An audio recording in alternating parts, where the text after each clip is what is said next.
Welcome to Faith Fulcrum, a podcast in which Scott and Mark have conversations about faith, spirit, creativity, meaning, and almost anything else. We don't always agree, so you don't have to either. But we do agree that a good conversation sometimes makes a great song. Hey, Mark, how are you doing? Hey, Scott. It's a beautiful day here in Pennsylvania. Oh, terrific. Well, it's an incredibly beautiful day here in South Dakota. It's supposed to be getting hot now, but it's really stayed. It's sunny but cool, so I kind of like that. It's very nice. Yeah, we have quite a few days ahead predicted to be fairly cool, and I have to say, I would like that to last. Yeah, great. Yeah, that's nice. I am about to go to some warm weather this next week. I think I may have mentioned this before, but Cheryl and I, my wife, you know that, but I know the listeners that, might not. Yeah, the listeners may not yeah. know. Right. Yeah, we are headed down to see my brother Steve, who you also know that. He lives down in Dallas, and he I don't know. I think I may have told you this on one of our podcasts, but when I was in college. And he was still in high school. Yes. I came back and there was a Rush concert, and I took him to a Rush concert. Wow. Yes. And he called me. He called me a few months ago. Don't tell me Rush is still touring.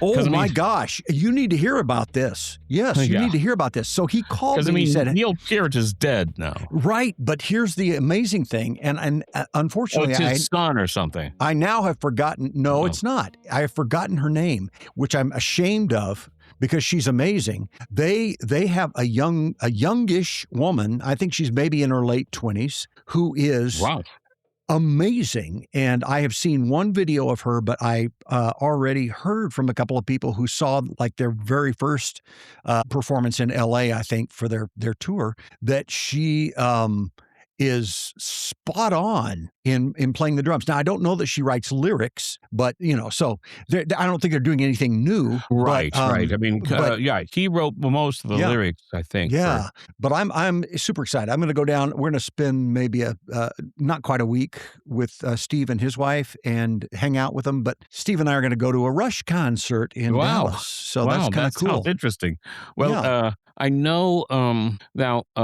Neil Peart wrote most of the lyrics, and he joined the band, as I understand it, after their first album, Rush, the Rush album. Yes, right. He joined with Fly By Night. That was his. Right. All the best drummers are the second drummers. Yes, it may be true. Well, at least with the Beatles and with Rush, so. And right. And right. But I remember at some point in the 80s, somebody asked the drummer from the Police, Stuart Copeland. Yeah, Stuart Copeland. Yeah, what it's like to be the greatest drummer in the world, and he said, "I don't know. Ask Neil Peart." Yeah, right. Yeah. Certainly, his trap set and his accomplishments on the drums were. But at the same time, he's writing all these great lyrics. Yeah. But yeah. Well, great. And sounds like a fun trip. Back in the 70s, growing quite the mustache. Okay. Yeah, he had a big handlebar mustache. Yeah, right. I kind of do remember that. Yes. Yeah. As aficionados, so you and I are aficionados of the facial hair. Yeah. That's right. I have had it at times. I mean, I don't have it now. But I've had at times quite the mustache. Yosemite Sam style. Yeah, right. See, now I don't know if you noticed. By the way, our listeners are not seeing anything. You and I are seeing each other. I mean, it's nice. It's nice there are some, But it is nice. It is nice, though, that you and I are actually seeing each other as we record this. Yes, it's nice to see you, too. But I don't know if you've noticed, but my mustache is better. Well down, right? Well, no, it's better. It's longer. It is longer. It was. No, my beard. My beard is trimmed down. My mustache, though. I don't care about the mustache. I do, because I don't have one, so I don't care about them anymore. I know you don't. But I had a bad habit of chewing on my mustache. And it kept it very trimmed, but shorter than I wanted it. I bet it did. It kept it shorter than I wanted it. So I Now you have trimmed broken your beard down. Your beard is now like less than a foot long. It is. Yeah, I don't look like Father Time anymore. No, you look like Brother Time. I will tell you this. So now, this episode could just be about facial hair. But, the point is, I mean, nobody will see it, but our facial hair. But I don't have a mustache anymore. I have a kind of what you might call a Amish style beard. Right. It's not at its length, but it will get. I'm heading that way. I'm going back to what I call Gnome Town. Yeah. But I don't have a mustache anymore, or my whole face is actually bare. And that has to do with teaching. I realized at some point that some students of mine might not be understanding me perfectly because they couldn't see my mouth move. Right. And they might not know that they had hearing loss. Right. I mean, it's easy not to know if you can see people's mouths. And I know that I have been in loud situations and loud venues. And if I turn away from somebody, they can't hear me anymore. And I realize that it's about, we're all reading lips. We're all doing it all the time. Yeah. And so because I'm a teacher, during the off season, I often let it grow. I'm not sure I'm going to do it this summer, but I let it grow just, but when I go back to teach, it's shave it off so that they can see my mouth. Students can see my mouth. That's great. I will tell you this. This is an interesting, you might like this. I mean, it has to do with Texas, actually. I've been in so many noisy, bars and venues where music was being played, either live or on jukeboxes. I realized that everyone is talking high and loud. They're talking they're saying, "Hey, can you understand me?" You know what I mean? They're just trying to talk. They're just trying to communicate over the noise. They get like this and they're talking. And I said to myself, what if I talk low and slow? Perfect. And that works. Try it out. But the problem is you try to get somebody else to do it with you. And then like after a few seconds, they're right back up here. And you've just got to, but if you say, you know what? I'm just going to talk way down here, real low and slow. They can all, and it's kind of a Texan thing, and it's kind of sexy if you, if you're into Texans. Well, who was that? No, who was that? Who was the dude that just did the low talk? What was his name? He did that guy with the mustache. The soul guy. He did the really low, super sexy. I've lost it. Yeah. Green? Yeah. Is it green?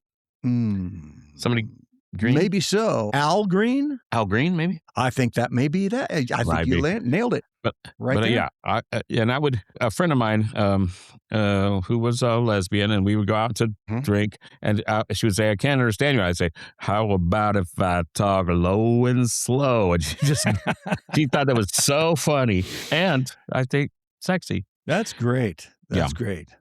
So, and I will say though, I've so many times I've shown somebody that it's true. We can communicate this way, and then they're just right back up here at they just go because it's difficult to talk low and slow. Right. Yeah, it's a thing you have to commit to. Well, and the environment that we are in really has a huge impact on our vocal patterns. I don't know that this is true because I'm not a linguist, but I have read some reports from linguists. They do some analysis of various languages and how they have been shaped and can identify, this language grew out of this environment here, and it is very well suited to that environment in certain ways. While this other language is not going to be as understandable or as hearable in that same environment. Now, I just want to say, I think you're a cunning linguist. However, David Byrne wrote a book. I think it's the only book he's ever written. So you can just Google David Byrne's book. But it's about how sounds evolve to fill the space they're in. So in fact, Gregorian chant fills the temples, the cathedral space in a way, and then like CBGB's, where he was trying to break out, that was a different space, and so it had a different sound. And his book is about sounds and spaces, and I know that Tom Waits talks about how he builds a show in a particular space, his studio or wherever, and then he tries to find spaces that will serve that show. And it's difficult sometimes, to find the space that will serve that show built for a space. So it's interesting to think about how, just even our skulls and tracheas, how they shape the way we speak, and how maybe Neanderthals, they have this idea that Neanderthals talked like this. Yeah. I've heard that, which is odd because they look very they're big and beefy, but yeah. I do know. I have a deep chest well, and that's why I sound this way, I think, and they did too. And so I'm just they're just looking at their tracheas, etc.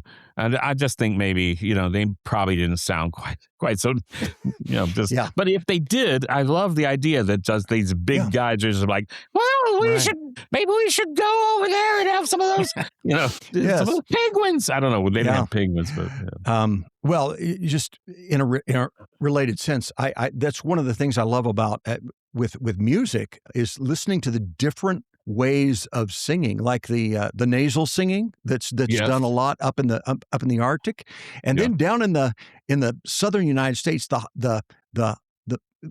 it happens in what they call the hollers, but the hollering that they do, it's a kind of singing that gets their voice across the several peaks down the way, and right, and they develop this over decades. Can I try a bit of that? That would be great. Just you may top out the recording. It's one of my who knows how this will work, but it's one of my favorite tunes, and it comes from a recording session known as the High Lonesome, a recording session of these hillbillies, and they're doing a lot of them Scottish songs. But one of my favorites is this guy, and you can hear it echoing off the hills. Yeah. But he says, I wish my baby was born and sitting on his papa's knee. And me poor girl was buried and gone with the green grass growing over my feet. There's more to it, but that's nice. Yeah, you can hear it. It's the second saddest song I know. So I don't know how that came out in the recording, but I wish my baby was born with dirt already in his pockets, sitting on his father's knee while the porch light flickered a warning. I wish my name was a nail hammered crooked through a fence post, instead of drifting underneath the cottonwood and the black roots. The creek forgot my face, the dogs forgot my smell, only the weeds remember where I fell. Green grass over my feet, green grass over my feet. Earth keeps another mouth hidden behind its teeth, and every spring it whispers things it never says to me. Green grass over my feet.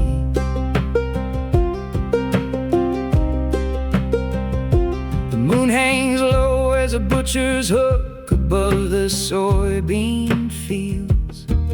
dead are turning slowly like gears beneath the wheels. A crow drags sunset through the ditch by one wing. The whole sky sounds like a screen door singing. Green grass over my feet, green grass over my feet. Roots keep pulling me down, rain keeps pulling me free. Somewhere my baby's laughing where I used to be. Green grass over my feet. Oh, I'm not lonely, just occupied. These worms build cathedrals inside my eyes. These rivers carry names nobody speaks. Green grass growing over my feet. Green grass over my feet, green grass over my feet. The world never learned my address, but this dirt remembers me.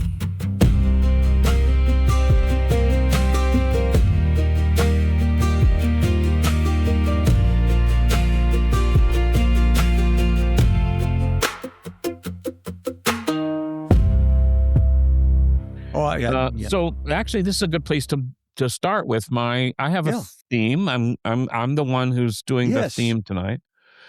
And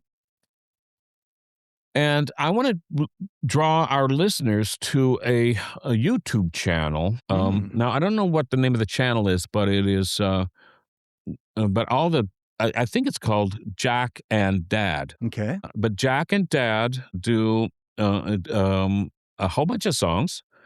Including like the first one I heard was The Boxer. You remember that? That Paul Simon and Art Garfunkel. Simon and Garfunkel song.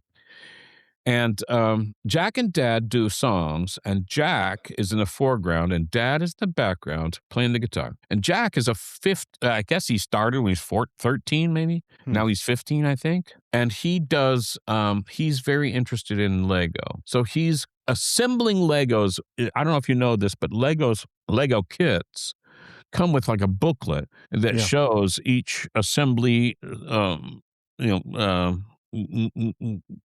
moment, and you turn the pages and assemble it according to the pictures. And in that video, not all of them, but in that video, he's turning those pictures very rapidly and assembling the Legos. I don't know what he's building, but while he's assembling the Legos, Jack, I think he's 15 in this video, he sings The Boxer. And people say, the comments are that it's ethereal, it's otherworldly, it's absolutely pure tones. I mean, he has no vibrato. But I mean, that's a way, definitely a way of singing. And he has just these pure tones, and it is ethereal and spiritual and pure. And his dad is just playing the guitar, kind of, basically in the background. I mean, he's just doing a job of playing the guitar in the background. And people love this sound. And then the comments are about, a lot of the comments are about autism and the spectrum. And I've looked into it, and I guess Jack is on the spectrum. He's not so verbal. I mean, I've seen interviews with him where his dad answers most of the questions, but then they ask things like, "You're very into Lego," and Jack will, he'll respond, and then they can ask him questions about his singing and stuff. Yeah. So Jack is a phenomena. A savant of some kind. He's singing in a beautiful, pure, and almost angelic tone. And obviously it's beautiful, and people are moved by it. I was moved by the first one I saw, The Boxer. It's a great song. The Boxer has so much pathos in it, and to just hear it while he's assembling these at speed. Yeah. He's assembling these Legos at speed, turning the pages and just clamping them together. He's reeling out this phenomenal performance of a beautiful piece. Wow. I know both of those things are things that are quite often used quite a bit, especially for learners who are identified as being on a spectrum, and perhaps nonverbal, but sound and Legos, and a number of things. But one of the things that I find interesting about that also is that he's doing those two things together at the same time. Yes, and that video, it is stunning. Just at speed, he's turning the pages and clamping the blocks together, but just at the same time, just peeling out this beautiful tune. I feel like there's something about physically engaging the body. Yes, while doing music and right, while doing something like that removes, not that someone who is perhaps on the spectrum is particularly self-conscious anyway, but one of the things I think that hampers every kind of creative work or every kind of expression is self-consciousness. No, right. And the engaging the body physically, really and the mind. In terms of exactly. Assembling the right. Yeah, right. I don't know how this occurred. I've seen some little bits of the father, the dad, and the mother talking about it, but I think actually there's just something they were doing. Yeah, and then the mother, Jack's mother, said, "You guys, you ought to hang a microphone over Jack, and then just record these things." And now Jack is performing live, and he's not he's not putting Legos together while he does. I don't know if he is. Maybe he is putting Legos together, but he's performing live on in venues. Yeah, and he's discovering a way to communicate and reach out, and people love this music. Wow. Now, I want to talk about, there is something when you listen to Jack and Dad, it is beautiful, it is pure, and it is slightly uncanny. There is an otherworldliness people talk about. And then that, I think, is uncanny. When people talk about otherworldliness, about angelic, about the purity, they're talking about something that doesn't exist kind of here, but that reaches into another world. And we are drawn to that because we want to find another world where things are better, more pure, more perfect. There's a kind of perfection to it.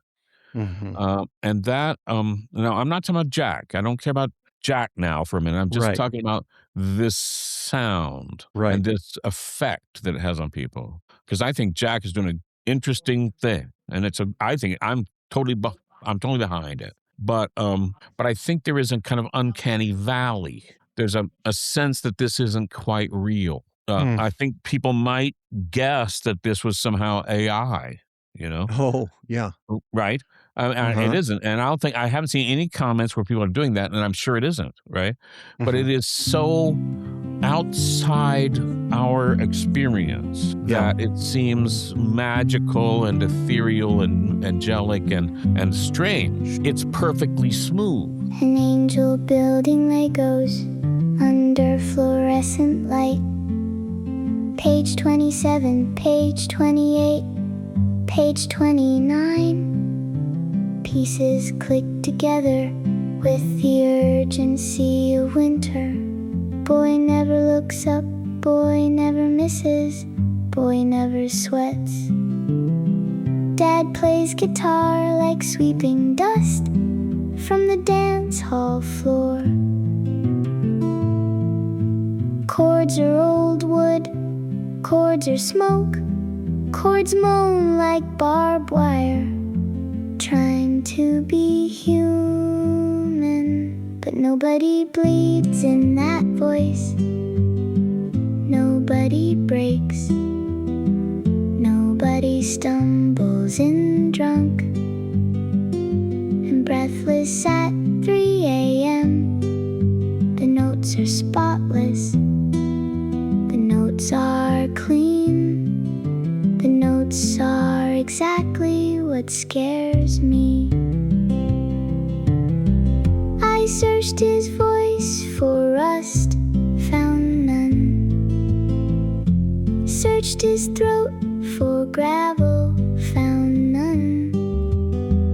Only pure white light stacked seamlessly like bricks in a city no one dies in. Nobody bleeds in this song, nobody shakes the angels of perfect posture, the angels of no mistakes. I'm standing here with a crooked heart, wondering if heaven is a little too far. Maybe beauty ain't beautiful till it falls. Maybe every cathedral needs some broken walls. Maybe God keeps a drawer of missing pieces just to keep us interested. The angel keeps building, the angel keeps singing, and somewhere beyond the lens, a small crack opens inside perfection.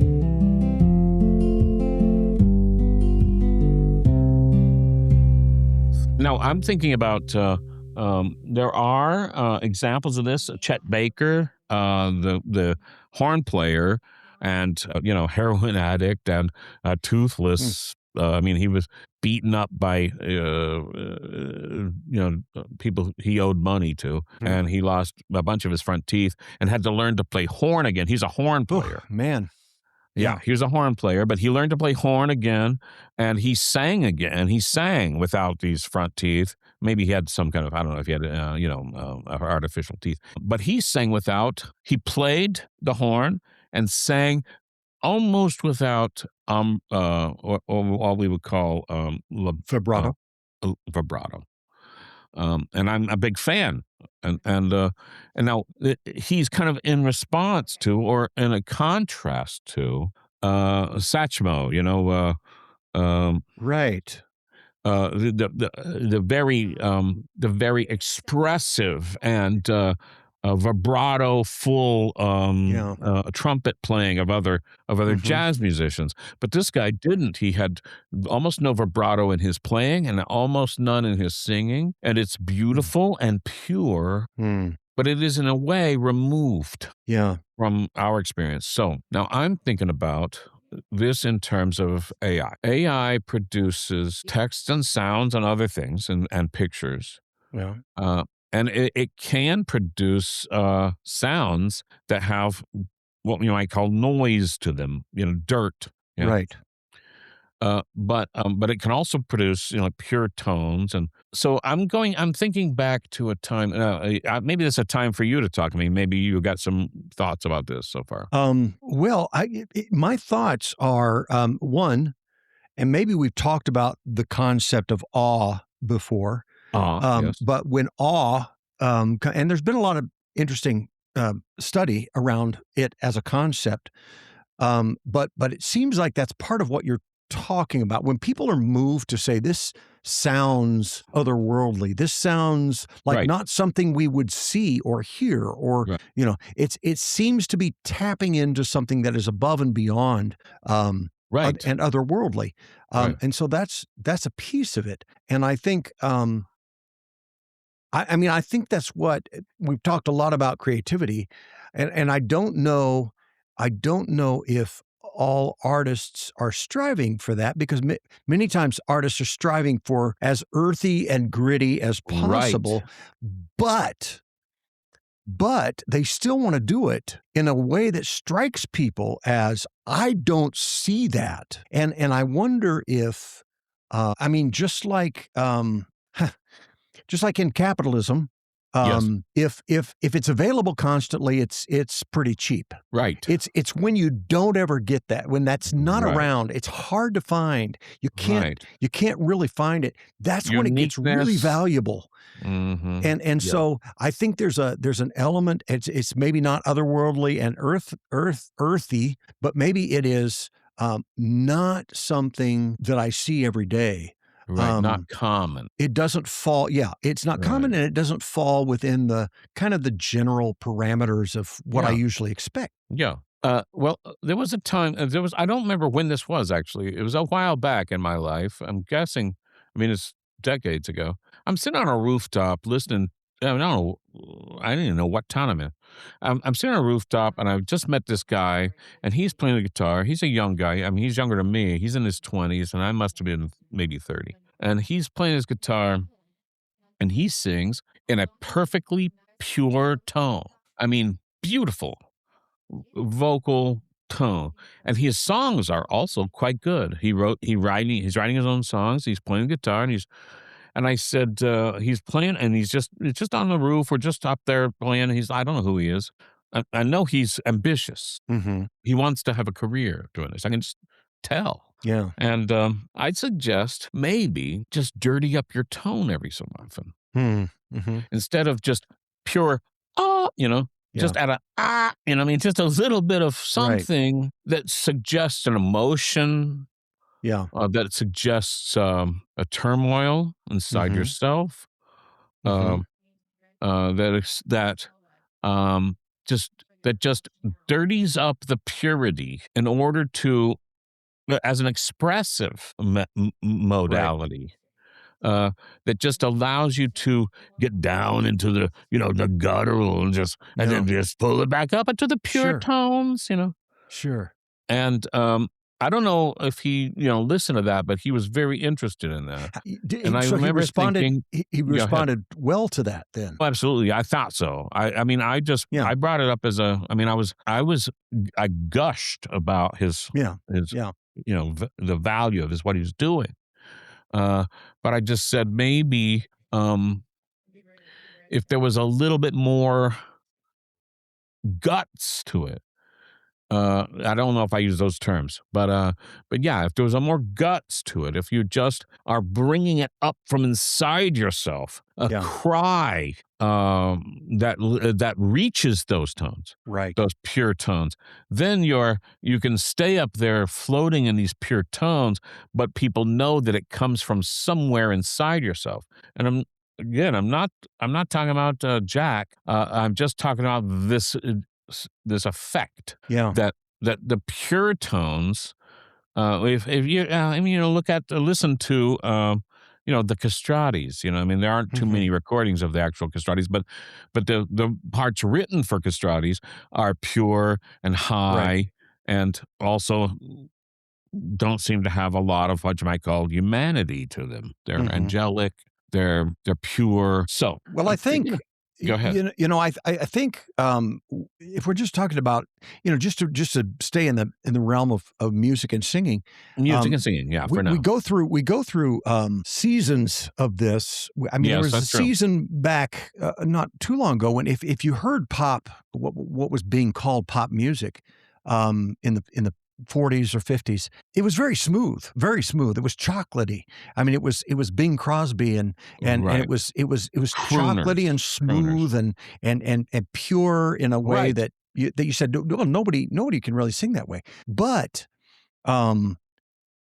before and after, before that, there wasn't a lot of recorded pop music, but all the music was had lots of real raw character. Whether you're talking about jazz or the blues, or you're talking about folk music down in the holler, that's right.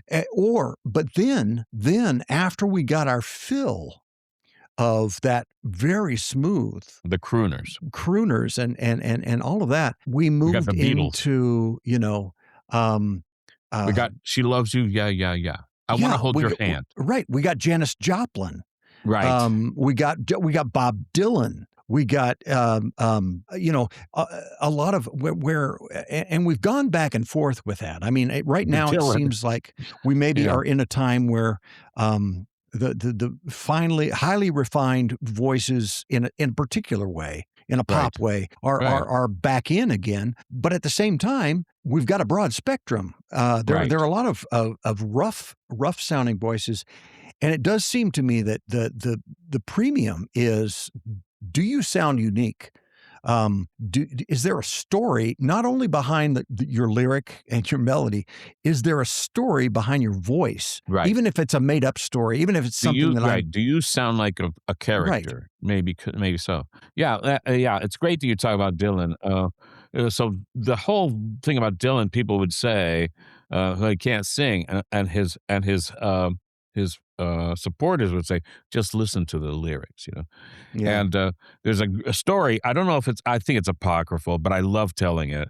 And I know that Dylan did go to see. Excuse me, I'm still having a little bit of little phlegm. Dylan did go to see Sinatra. No, it's not Sinatra. Oh, okay. In his deathbed. Oh, he went to he went to see Woody Guthrie. And he had not met Guthrie, and people were calling Dylan the next Woody Guthrie. Yeah. And Guthrie supposedly said to him, "You got a great voice, but you got to work in your lyrics." I just think that's funny. And I think it's true. I believe it's true because I do think Woody Guthrie would have thought that Bob Dylan's voice was great. Yeah. And Guthrie would have, I don't think Guthrie would have thought I think he would have thought his lyrics are too obtuse. Right. I think he might have thought Guthrie was pretty straightforward and with his lyrics, People say, Bob Dylan can't sing. They said it, but it's good that he couldn't, because if he had sung, we would have been stuck with "Lay, lady, lay, lay across my big brass bed," because that's Dylan singing, and so we're really lucky that he gave that up, because that would have been, where the deputy barks on hard nails and the preacher rides a mount. It would have been really weird, So it's true. We go back and forth between what I call pop or bubblegum. And I'm just talking about now rock. Right? Yeah. Okay. In rock, we go back and forth between what I call pop or bubblegum and what I call the evil. Yeah. And I remember when Nirvana did "Smells Like Teen Spirit." Yeah. That came out just after Shonen Knife, which I liked. I liked Shonen Knife. Bubblegummy, kind of Japan influenced music. But at the same time, when I heard "Smells Like Teen Spirit," I thought, oh, thank goodness. The evil is back in rock and roll. I wanted that evil. I mean, the Beatles have some of that. I mean, the Beatles have Here Come Old Flat Top. What is it? Yeah, Come Together. Come Together. And Helter to Skelter. me, one of the most evil songs in pop history. And I don't know that it was before, but now it is kind of in a way. Helter Skelter.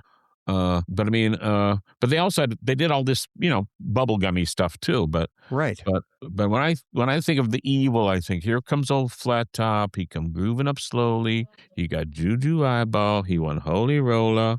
He got hair down to his knees. Got to be good looking because he's so hard to see, or something about feeling his disease. What I mean? It's evil, it's dark, and that's to me what I'm always looking for. Is the I don't think it's rock and roll if it doesn't, or rock. I should say rock. It could be rock and roll and be kind of poppy, but rock is edgy. It should have an edge, right? It's got to have an edge, or it's not doing what it's supposed to do. Well, I mean, whatever. I mean, there's a lot of pop rock, and so I mean, every genre has its own pop. I mean, I think country music country music lends itself to darkness and self-destruction. And at the same time, there's just so much, what you might call, in fact, actually, this is what, in David Byrne's film, True Stories, this is what John Goodman, the actor, but this is the line he delivers. I'm not talking about that Hollywood country. Yeah. Yeah. I'm not talking about that Hollywood country. I'm interested in the country. And so the point is, I'm always interested in the depths, not the surfaces. And so, in fact, what we're talking about now is between the surfaces and depths. Angelic purity, we're talking about surfaces. You can't, I'm not saying there's no depth to it. I'm just saying there's more depth in anguish and doubt and trial, being on trial, being the difficulty of life.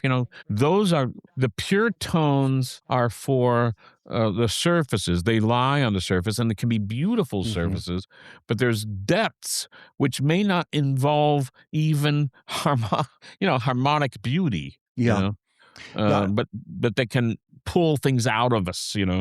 How much do you think? How much do you think this is dependent upon the listener?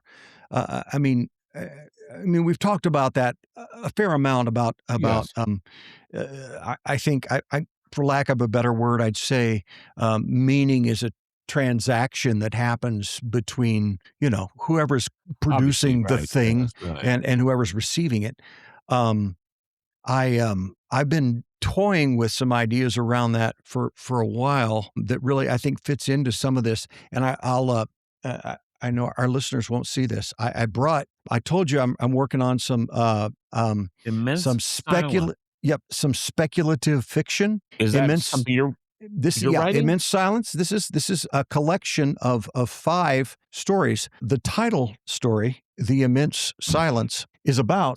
I just want to say, I love the title. Thank you. The Immense Silence. I'm interested already, and it's a nice cover. Thank you. Art, so. Thank you. I've got some stuff. I may send you sometime. But here's the point I want to make. I've had a philosophy for a long time around music that all the notes they're important, but the silence between them is at least as important, if not more. Absolutely. So in this speculative fiction piece, this is in the near future, but digital music making has really taken some leaps, and this guy is in a studio composing music. Go figure. And he's been working on, because he's obsessed with silence and space and rests and the distance between notes. Well, he's been working on this piece for a long time. Then he walks downtown just to kind of get out of his head and out of his studio. And he goes down and he hears this old blues musician. And this blues musician is singing some amazing stuff, and he's playing guitar. And what he notices is that this guy has these incredible gaps and spaces, and he stretches that silence out. And so anyway, after the performance, they're talking, and the blues musician's pretty kind of cryptic. It's kind of like is this a real guy, or is this some mystic character? But he says, and I had this weird feeling that I may have told you this before on another episode, but I don't think I did. He says to him, "Have you read Genesis?" And he goes, "Yeah." The book of Genesis. The book of Genesis. Yeah. He says, so what's the first thing God says? Let there be light. Let there be light. He says, yeah. He says, look, everybody thinks there was nothing, and then God made something. But that's not what happened. There was everything. There was the void and the silence, and it had everything in it. And what God speaks into place is waves and particles. And he says, and what every musician's doing, and what every writer's doing, and every person who's ever spoken a bit of language, they are taking all of the meaning that's in the silence, in the void, that we can't handle, and they're cutting out a little slice of it, and they've given you just a little slice so you can manage that much. Uh-huh. And he said, but the real stuff, it's in the silence. It's in the void. It's in the void. And so the making of these things is less a matter of creating something that has meaning. It's like carefully cutting a slice out that's bite-sized enough that someone could take it in. And anyway, that's the basic concept Neat. for the story. And you might be but it seems to what I was thinking, what made me think of that is this purity. I have this feeling in with music, with anything, that there is this inherent meaningful cloud, and we have access to it. But what we are able to do then, in collaboration with other people, because someone's got to receive it, is slice out a bit and offer it. And we've talked about the framing, how when you frame it as a poem or when you frame it as a photo or a picture, that makes the meaning more accessible. And so all of these things that we're talking about smoothness or roughness or different movements within art or within literature, all of them are ways of slicing out a piece in a unique way that allows someone to access that meaning. And the artists and the writers and the poets are the people who have figured out not only how to come in contact with that larger meaning, but how to cut a little slice out that's going to be palatable for somebody. Before the first word, there was static. Before the first bird, there was wing. Before the first fire, there was smoke. Already dreaming of being flame.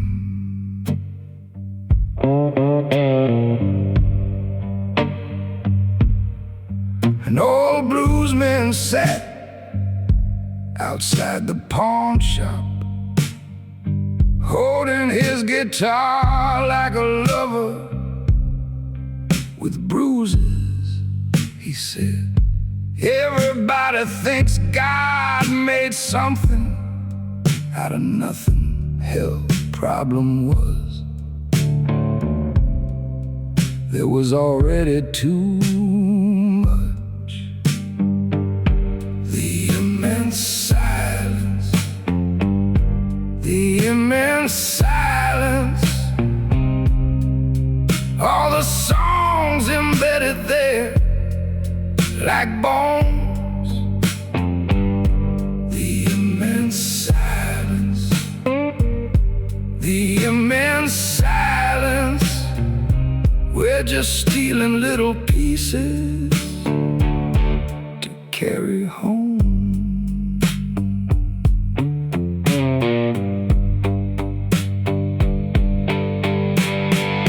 The stars aren't stars, they're holes punched through the roof of human understanding. The moon's a scar, the ocean's a rumor, the whole world's a note fading to the coda. The immense silence, the immense silence. Every poem's a knife cutting off a slice. The immense silence, the immense silence. Too much meaning for human eyes.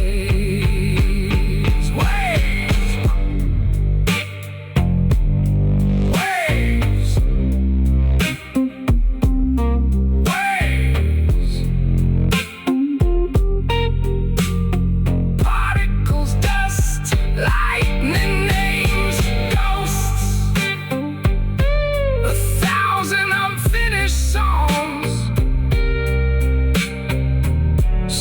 circling the drain of ideas. And the old blues man left like a door opening to another song.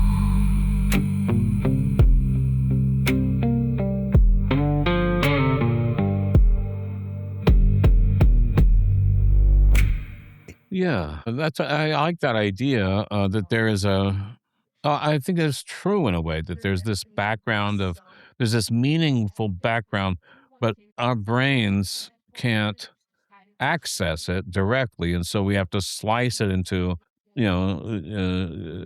coherent chunks. For there's a whole theory. I think it's I mean I wouldn't call it scientific. That the brain is really a filter. Yeah. This comes out of Yeah.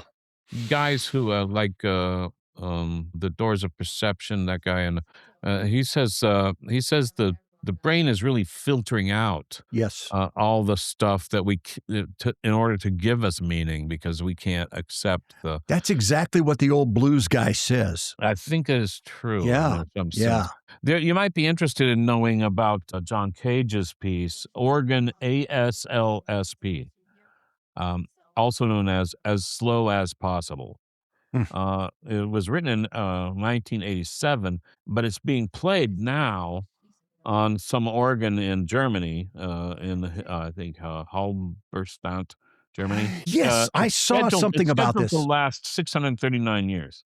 Yes. It will finish in 2640. Yes. Yeah.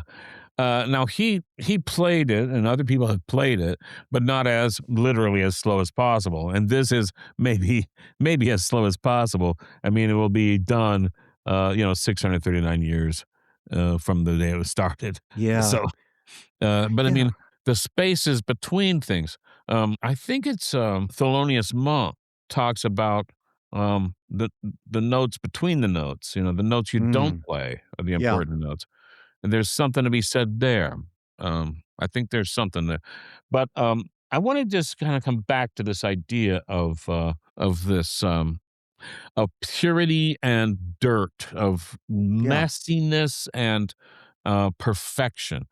And I want to talk about AI here. Yeah. So I've been reading your book, The World We Mean. Oh, yeah. Yeah. And now I'm engaged with it because I recognize themes, because they came from our discussion.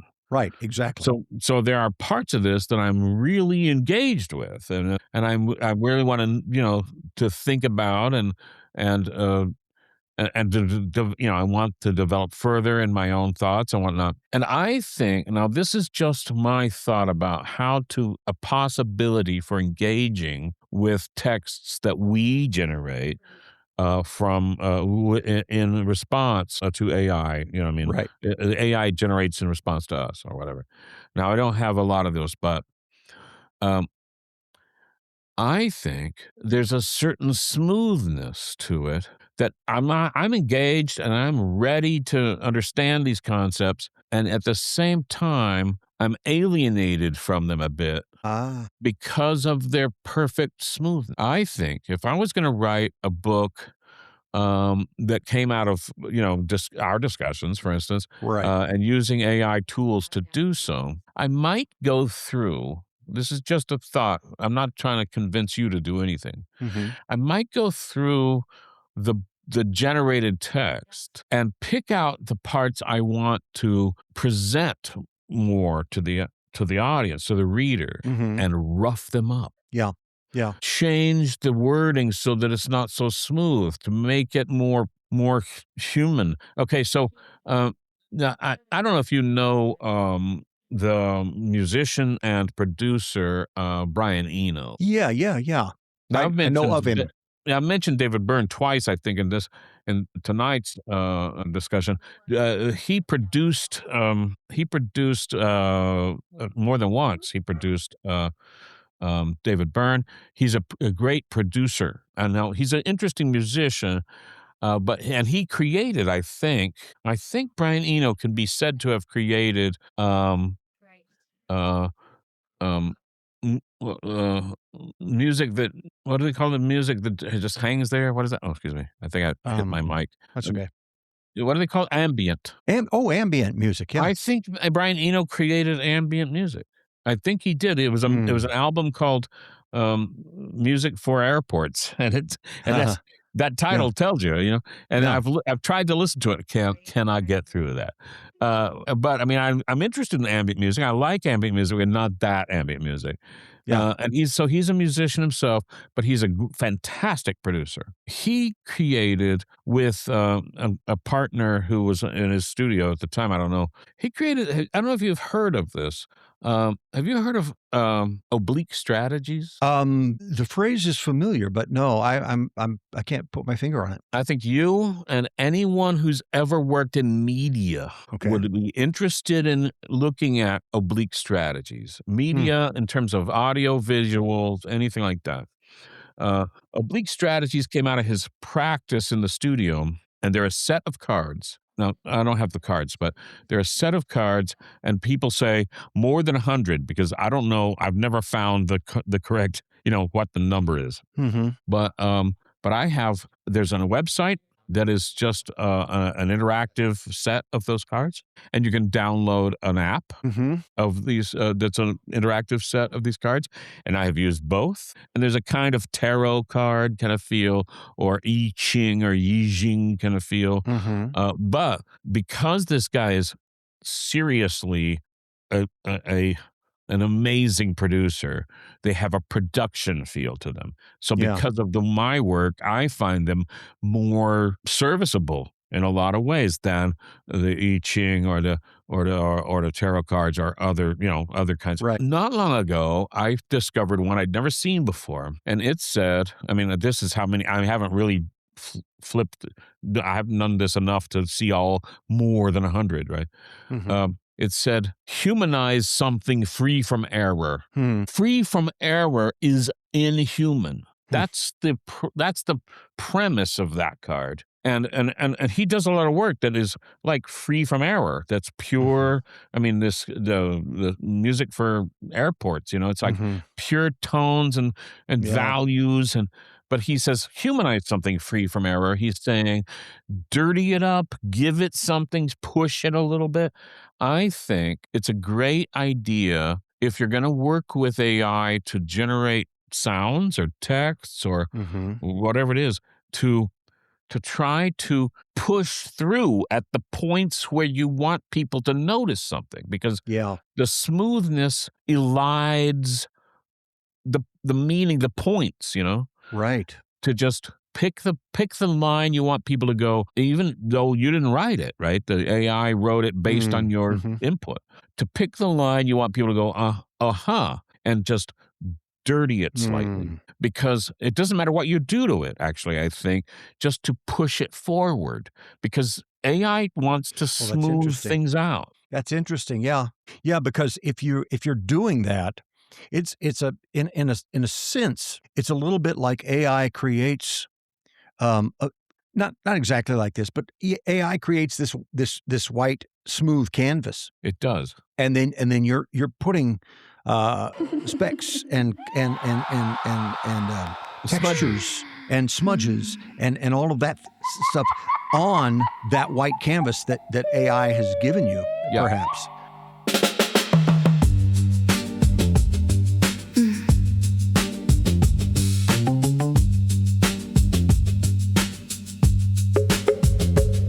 The machine handed me a diamond, perfect, cold.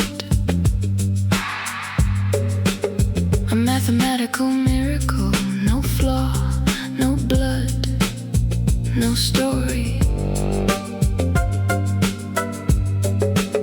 So I dragged it behind a pickup truck through 3 counties and a thunderstorm. Now it whistles when the wind hits it, like a fisherman watching a nor'wester blowing. Humanize something free from error. Break the halo, chip the crown, stamp boot prints on the safe.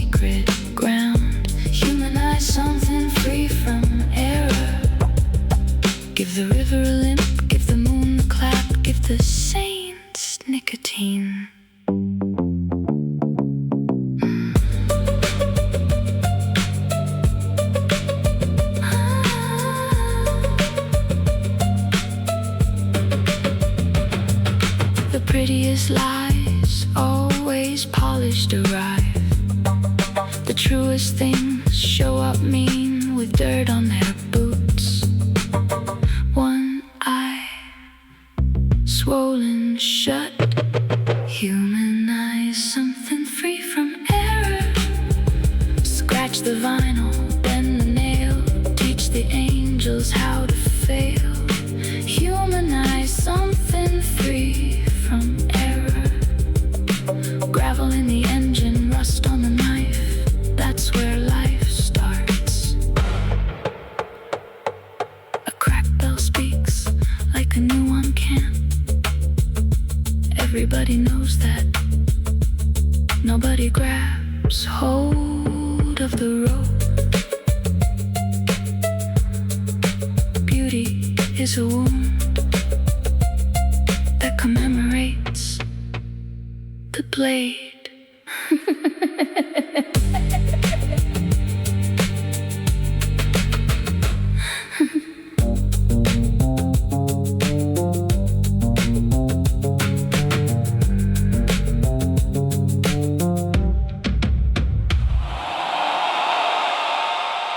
AI kind of wants to make beautiful prose. And the problem with beautiful prose is that it's smooth. And we just, all I know is I'm reading the book you wrote, the book that you wrote with AI, that you came out of stuff that you and I have been talking about. So I'm very engaged, I'm very interested in, and I want to see these points. And at the same time, it's easy for me to just kind of lose them through the blandness of the texture. I'm not saying it's just the perfection of the texture. Yeah. And so pick lines and just punch them. Put a Anglo-Saxon term in there, Let me ask you this, just out of curiosity, because that book has it has some prose in it, and it has some poetry in it. Poetry, yeah. Do you notice that more in one or the other?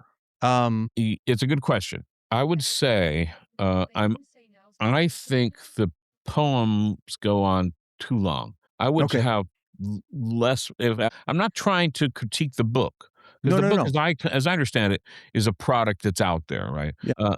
But in general, I would say the poems go on too long. If I'm an artist and I want to read this and I understand it and get something from it about creating with AI, I want the poems to be punchier and less, just less lengthy, So I want to get something in and out with the poetry, I think.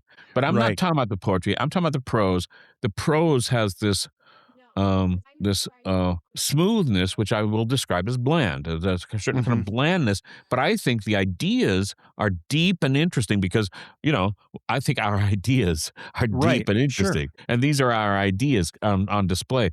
But I think that there's a sheen. Okay, I'll say this. There was a time in my life where I tried to position myself as an artist against mastery. Right. I said mastery is a sheen that covers the art and keeps people out of it. They might go, "Oh, what a beautiful painting, beautiful sound or whatever," and they go, "Oh, how so gorgeous," and that keeps them from thinking they could do it. Right. The sheen is meant, I think, to keep people from thinking, "Hey, I could do that."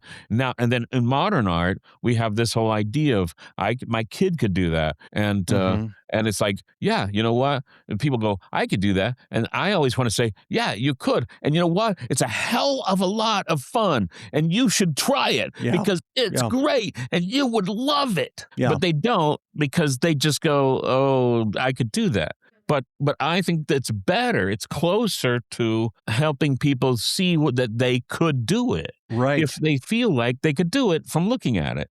I love art that has in its presentation a kind of tutorial of how it was accomplished. I love that kind of art that just shows you the mechanism to reproduce it. And I think that's an art that I can get behind, because mastery, as I think, has this protective sheen that keeps people outside the art and they just looking in at it. And I would prefer that people felt like they could dive in and do it. When I have had, we talked about my band and the hallucination and the music we would make, and people would sometimes say, I could do that. And I'd say, I have said exactly these words. Yes, you can. You could. You should do it. It's so much fun. Well, I think what you're getting at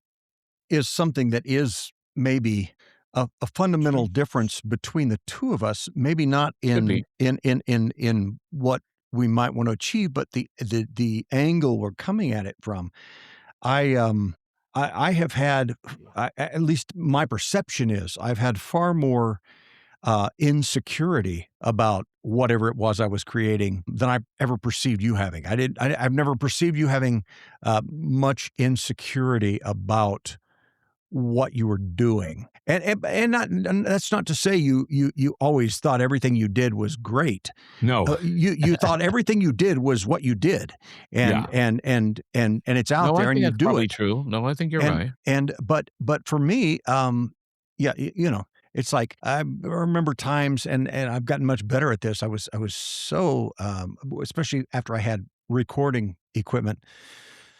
And I still haven't managed to do a recording where I'm generally happy with what my voice sounds like. Right, yeah. That sort of thing. My standards are lower, is what you're saying. Well, and I also, true. I also consider myself, pretty much a pretend musician, and I probably will always feel that way.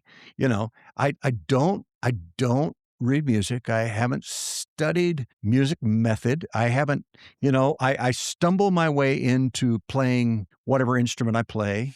Yeah. But I think, unlike, and you can tell me I'm wrong if this is wrong. Unlike you, I think I still kind of want to, mask that, to use the word that you used. I do want to mask that, because I think I want people to get what I'm saying without being distracted by how bad it is, how poorly I might be saying it. Yeah, exactly. I think you're right. I have said for decades, people would ask me, even back in the hallucination days, they would say, "What do you play in that band?" And I'd say, "Well, I play a wide variety of instruments, all about equally badly." And so I was at peace. I was happy about my ability to play these things badly. Yeah. It was the fact that I could do them badly was just good enough, Yeah. So it may be true. All I know is, I think you are, and I'm okay. Maybe next time or another time we'll talk about new AI tools that you can run on your own devices that are not cloud-based. I'm just going to say Gemma. Mm-hmm. But at some point, that's what I'm headed towards, at least for my students. There will have cloud-based and privately owned Apache 2.0 licensed AIs, and we'll use both of these tools. But the point is here, maybe between the two of us, I would say, your sounds are much more perfect, than mine, and the way what I produce in my little sound studio. But I think that the idea still applies, that anything that is too pure becomes featureless. Yeah. And so if you want some part of what you're producing, some part of the meaning, some part of the feeling to come forward, maybe one of the ways to do it, if you're going to use AI tool, is to push a little bit of yourself, a little bit of your ugliness, your complication into individual points on the nodes in the texture, so that they're not missed. Yeah. So that the reader, the audience doesn't just miss them in the beauty of the the pure and featureless surface. And Push I some think things through with a little bit of ugliness. I think what you're just to draw this into visual art a little bit. I think what Yeah. you're talking about is at the level of brush strokes.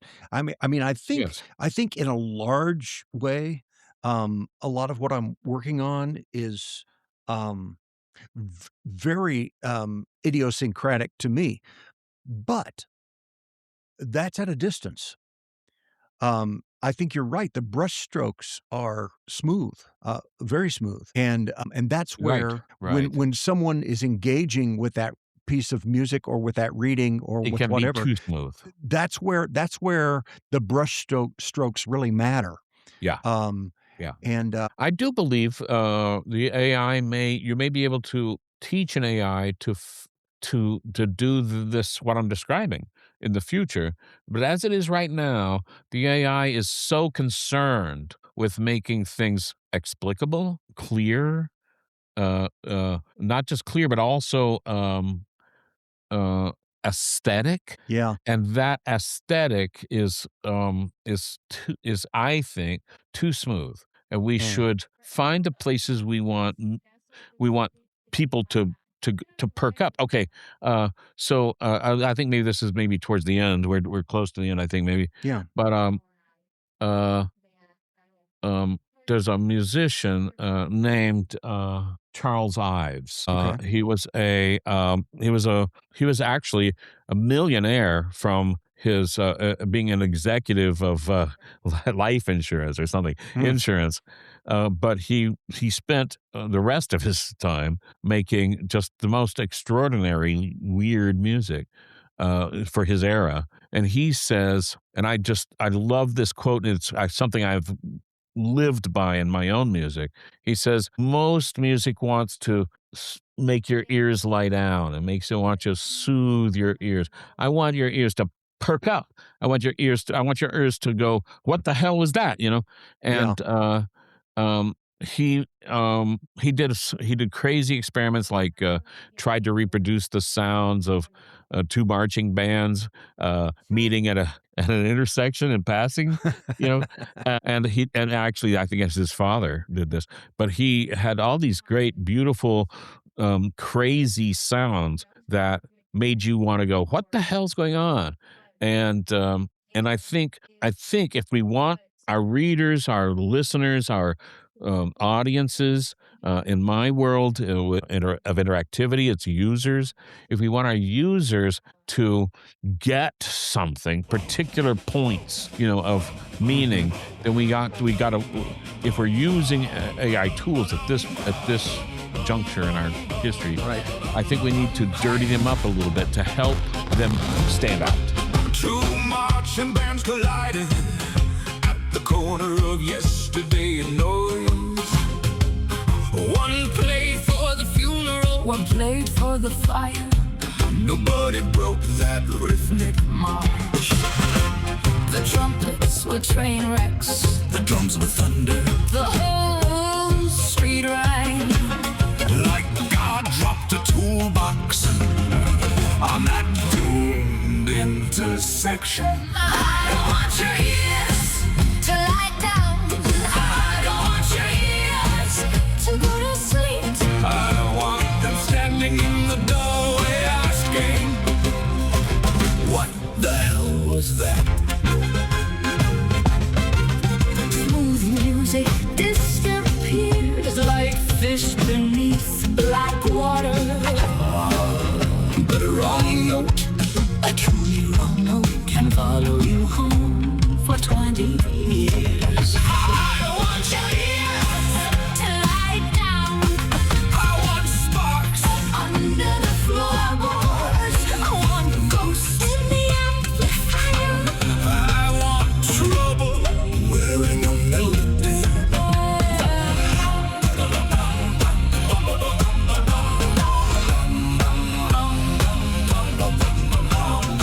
Radio caught fire. The preacher lost the beat. The choir made up words. The song woke up. I want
Yep.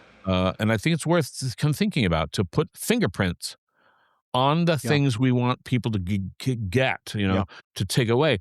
The beauty of the smoothness of the aesthetic of the AI can draw people in a bit, but it, I think, loses them at some point. Yeah. The points we want to make become lost in that beauty and smoothness. And so it's worth considering to just put your own fingerprints on particular lines or particular sounds and push them through, poke them out into the eyes or ears and make their eyes stand up and listen and look, make their ears listen. I think that's good. I think what I've been trying to do is figure out my, if you want to, for lack of a better word, my workflow. Yes, in creating things with a pipeline. We call it a pipeline, which is far less, far less a romantic term. Right.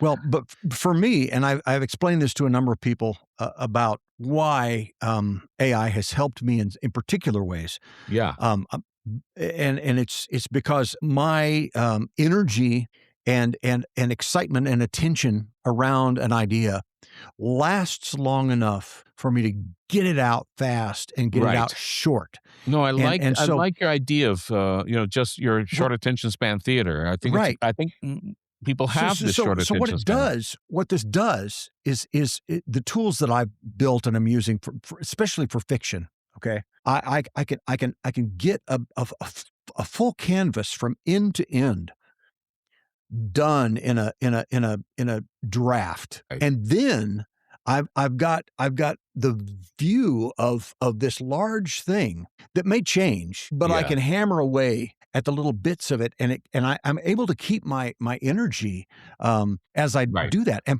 part of what the workflow that needs to happen here is an intentional.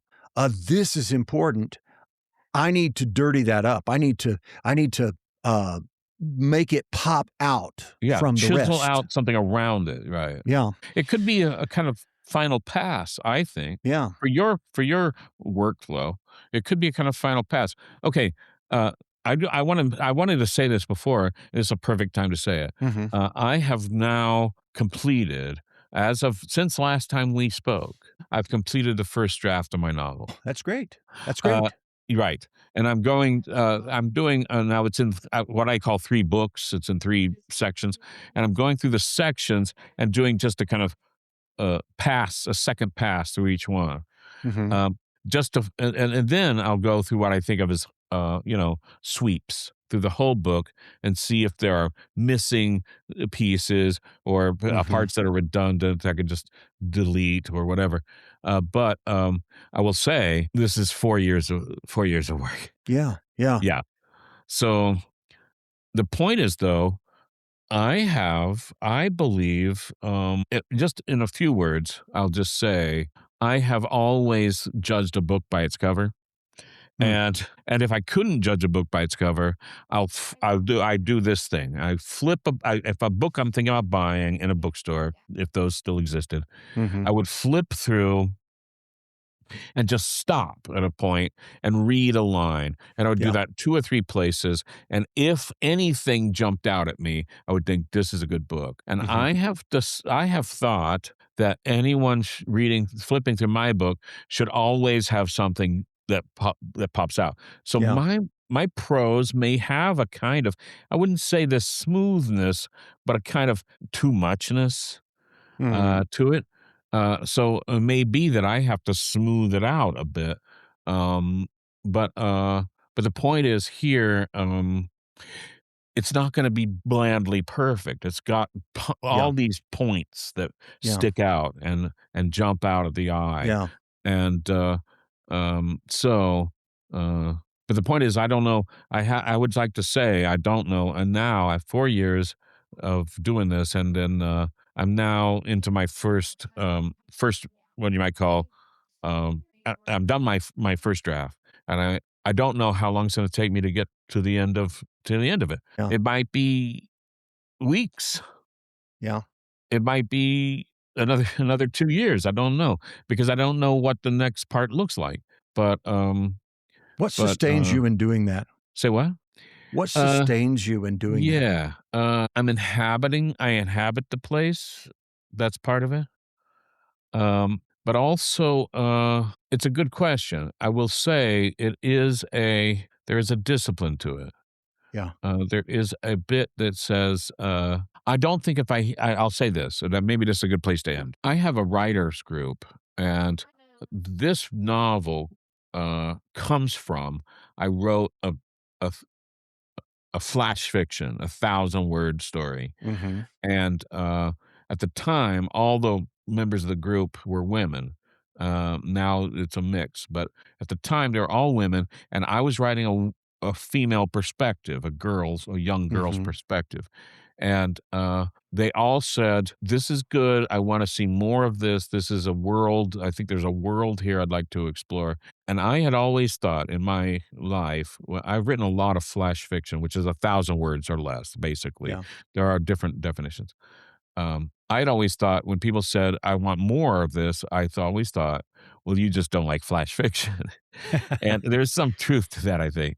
But this one time, maybe because I trusted these people, I'd been with them for some time, I thought, maybe this is market testing. Mm. And I thought, well, is there a novel I could extend this out from? And then I spent about 4 months. I wrote other stories during that time, but I spent about 4 months trying to come up with like the world that would extend from this story. And that story is the first chapter of the novel. It has sold. That chapter has sold to Analog magazine, one of the big 3 science fiction magazines on the planet. But that happened just fairly recently. I mean, but I thought, is there a world I could build, and what would that world look like? And I did a lot of world building, which a lot of it is not in the novel. It's just the background that helped me get the idea. But anyway, what keeps me going? Having a group helps. Yeah. Yeah. Yeah. Yeah. And I would say selling bits of it as I've gone. I wrote an essay or an article that has been published by Analog. About this, what I call a peel off or peel away structure, that as you're writing a novel, you might want to peel away bits of it as short stories and try to publish them and see if they are viable, marketable. And I've done that. I've done I think 6 bits of this novel have sold as peeled away stories. Great. And so that helps. But yeah, it's a huge, I don't know. See that it helps to have a group that is supportive. Yeah. But that peel off idea is another big difference. I'm traumatized by the days in which I was submitting things to editors and waiting for 6 months to find out no. And you're right about that. And by then I was so ready to be doing something else that you're right about that. I didn't even have interest in it anymore. Once they said how no, long I was ago like, was that you were doing that? It was a long time ago.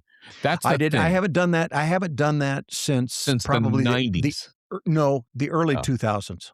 Well, I didn't do it since the 90s. And in the 90s, I was sending out stories I sent a story to Paris Review, and they sent back, I got a thing back saying, "We'd like to see more of your work. We're not going to," and I sent them something else, and I never, that was it. That was just, what they call a form rejection.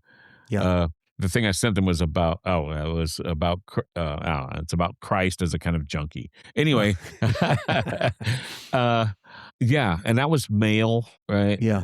And it was self-addressed stamp envelopes. Yeah. I couldn't do it. I couldn't have done it. I couldn't do it then. And I couldn't have done it without 2 things. And that is, now everything is email. You just email it.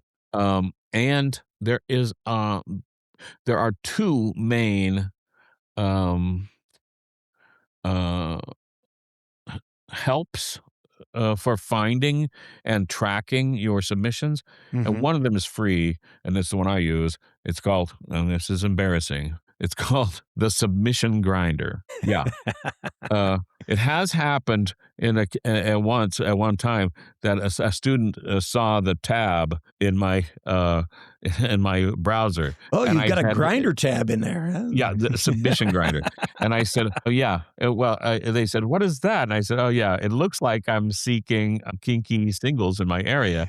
Yeah, but it is in fact a method of finding markets for fiction, poetry, and nonfiction, and tracking your submissions. Yeah. I will say though too, I submit right now. I have close to 50 submissions out, but Wow. I don't have 50 stories in those submissions. I have 30 something. And sometime I'll send you the dashboard of the Submission Grinder for my sales. And you can see how many hundreds I've submitted for the single digit sales per year that I've made. Well, that sounds more palatable to me. It helps. That sounds more palatable to me than it was waiting and waiting. And yeah, I'll say this too. This is something I've told my students. Not the job I have now, but the job I got before this one. I was coming back from South Korea, and I needed a job in the United States, or I wanted a job in the United States. To get that job, I applied for 300 jobs. Wow. And what you have to, I mean, it's just astounding. And what you have to have is the sense of a box ticking as the reward.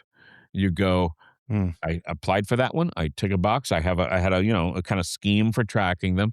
Tick a box. I've applied for that one. When I get a rejection back, I'm always like, and I still apply this to writing, my submissions of writing.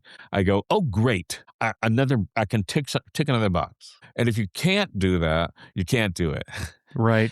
But if you can go, oh good, the box ticking is the thing. Applying, submitting, and then logging the rejections is the practice. Then you go, okay, great, I've got another one back. I can tick that box. That makes sense.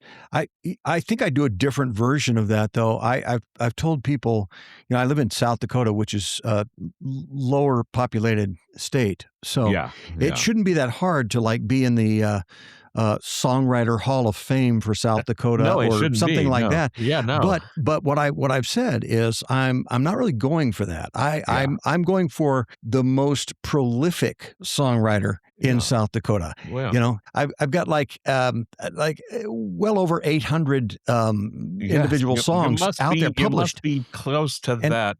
And I'm hoping I think that you someone might be now already. I'm hoping that someone someday when I die, they'll say, "Man, he really cranked it out." Yeah. Well, that's the thing. So you have something of what I'm talking about. The I cranked it out is the goal. I did the thing. Here it is. Tick a box. And so that's where I'm at. You just have to. You asked me. This all came out of how do you stay engaged? Yeah. And you have this. I mean, you have had this enormous endurance before you got these tools. Yeah. You were just cranking the shit out in terms of songs. Yeah. I mean, how did you stay engaged? I mean, it was just the doing it. That was the thing, right? Yeah. I'm just guessing because that's what it is for me. No, I couldn't really stop. Even no matter how disgusted I got with the fact that no one was reading anything that I wrote or listening much. I really couldn't stop. So Yeah, that's the thing. I think that's it. We are artists because we can't help it. Yeah. I think artists, there's something wrong with them. That's it. If they could just say it, they'd be done already. But they have this thing that's inarticulate. That just keeps pushing out in terms of these blobs, of dough almost. Just kind of shapes and sounds and whatnot. And I think that's it. I think there's something wrong with artists. But But it's the same thing that's wrong with humanity, really, in a way. Because humanity just keeps pushing and trying and striving, and why? We just do. We just have to keep slicing little chunks out of the immense silence. Out of the immense... and distributing them. Yeah, it's the immense. It's a silence it's filled with the fields. All the fields fills that space. It's all the sounds and all the shapes and all the visuals, and that's why it looks like and feels like silence because it's total. Yeah. I mean, I think that artists are.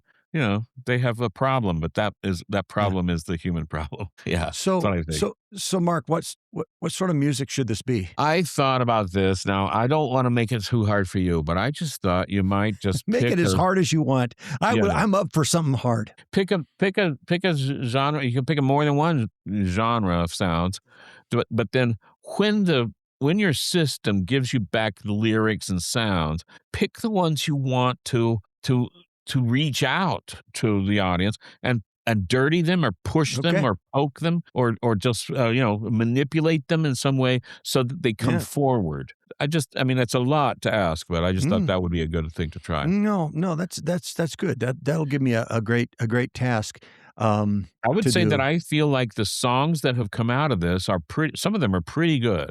And it helps that I'm engaged and we're engaged with the meaning that they try to convey. But I do think they are some of them too smooth. Yeah. So just pick anything. You could have a variety of genres and a variety of styles. But then when there's a lyric or a line or a cadence or something that you think should be emphasized, just poke it in some way. Yeah. Well, I will say this: it'll be easier for me to do that with the lyric than with because of the nature of Suno. That's right. I think that's right. I think it's a lyrical thing anyway. But I think I may try that. I think I may work a little bit on the sound. The sound as well. It might be interesting to try it and see. Yeah. But I figure it's the lyrics anyway. The sounds tend to be, I think, okay, and we want music in a way to be smooth. But I think the lyrics and I would say the vocal presentation of lyrics tend to be too, maybe too. Although no, I think we have some in the past that I think we've had some rough good stuff with the blues and with mountain music. I thought the cabaret stuff was great lyrically. I mean, the vocals. Yeah. The vocals for the cabaret thing were great. The guy was just like, rah, rah, yeah. You know, he was he's lower and louder. And I thought there was a lot of variety. Well, but even then, I think the lyrics could have used a little punching. Yeah. Well, so I know we're right here. I know we're right here at the end. But speaking of all this music that we've generated this season, I do want when we're done with the season, which I don't know exactly when that'll be, but whenever we're done with the season, I do want to think about what we want to do with all that music, because I think it could have another life somehow. No, I think that's you are the producer of albums and whatnot. I think we can talk about it further. Let's do it. That sounds great. All right. Thanks, Scott. Thank you. Thanks for letting me just kind of go off. I think this was our longest episode today. But it was a while since we got together, so we had a lot to talk about. It's good to talk to you again. Good to catch up. All right, take care. If you'd like to hear more conversations like this one and hear a few more songs, just subscribe to Faith Fulcrum on your favorite podcast platform, or go to faithfulcrum.com, where you'll find all of our first season episodes and every episode yet to come.